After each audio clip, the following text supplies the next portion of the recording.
It's no small plans, man. Dude, I wish somebody would have sat me down when I was starting and just say, dream bigger. Bigger. Not bigger from a place of like not enoughness or lack, but just place from of like, it makes everything funner, dude. Like you saw my reaction when you told me I want to be number one. You pumped me up. And that's why like the no small plans mantra, bigger, no small plans. If you feel like it's small, good. You feel like it's small for a reason. Bigger. Because it's funner, man. Then you get to have other people join you on the ride. You get to inspire other people by your boldness. Am I creating the conditions for success?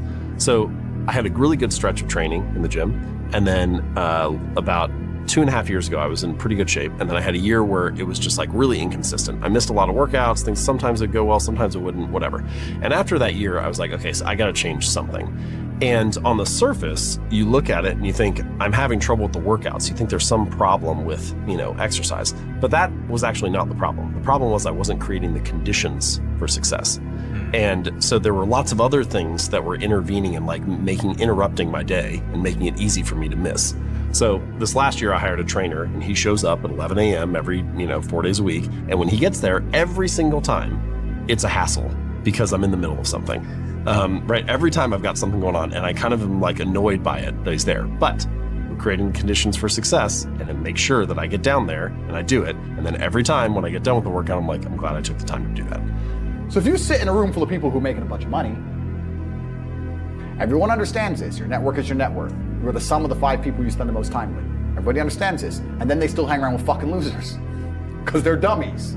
You're right, I am the sum of the 5 people I spend the most time with. Anyway, this is my friend Nick. He's so funny when we go drinking because he gets really drunk.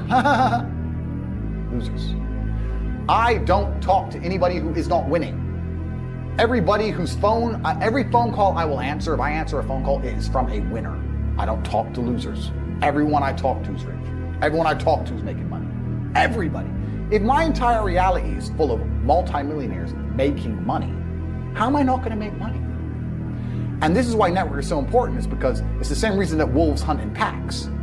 If you're a lone animal, you have one set of eyes. But if you're a pack, you're watching every single angle, every single side.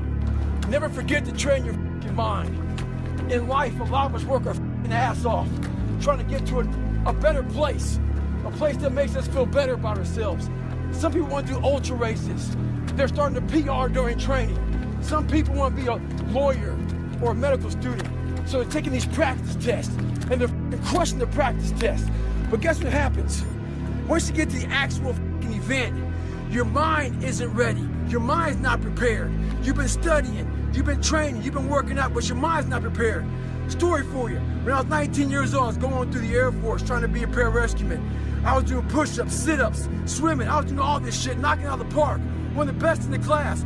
But the second an obstacle got in my way, I wasn't prepared for it mentally. I was a beast. All I was doing was I was training a bigger, stronger, faster quitter. You gotta train your mind for all obstacles that might get in your way. Stay hard. You know how people make diamonds? Diamonds make it under big pressure. If you can handle this pressure, you're gonna become diamond. But if you lose, you're gonna be loser. Just be careful. You have to understand. You have to understand what you want. When time comes, you have to shine. Believe in yourself. Don't fear failure. Dream big. Work hard. Stay positive. Enjoy the journey. Hey. Don't ever let somebody tell you you can't do something. Not even me. All right?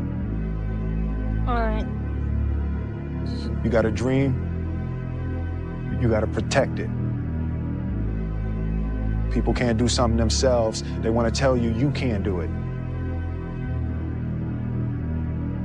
Because I don't think I found my purpose in life until I was 32.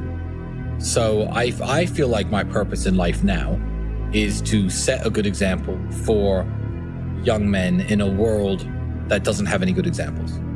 But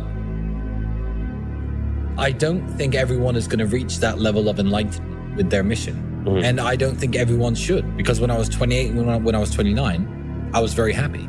I was perfectly happy, having not found what my purpose in life is.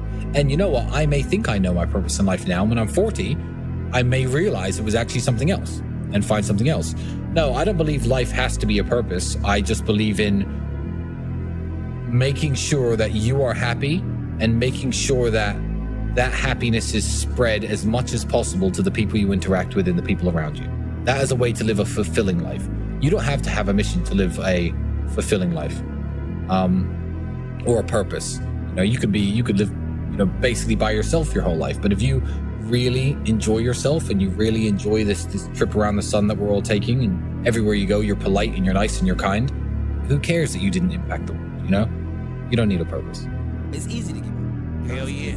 It's the easiest thing in the world to do. All right, man, I'm done. I ain't going. I ain't gonna keep going. Yeah, I don't feel like going to work. I'm done. Yeah, man. It's easy. It's very easy.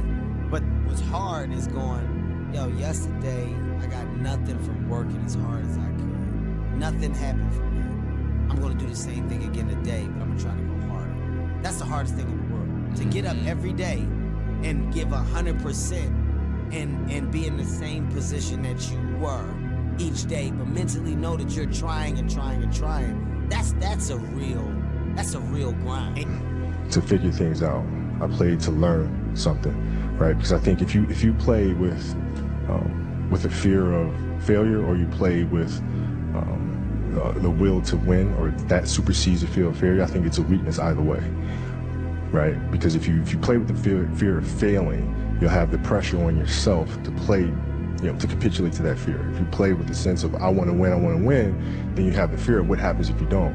But if you find common ground in the middle, in the center, then it doesn't matter. You're unfazed by either, right? And that enables you to really just stay in the moment, stay connected to it, and not feel anything other than what's in front of you. So I try to just be dead center.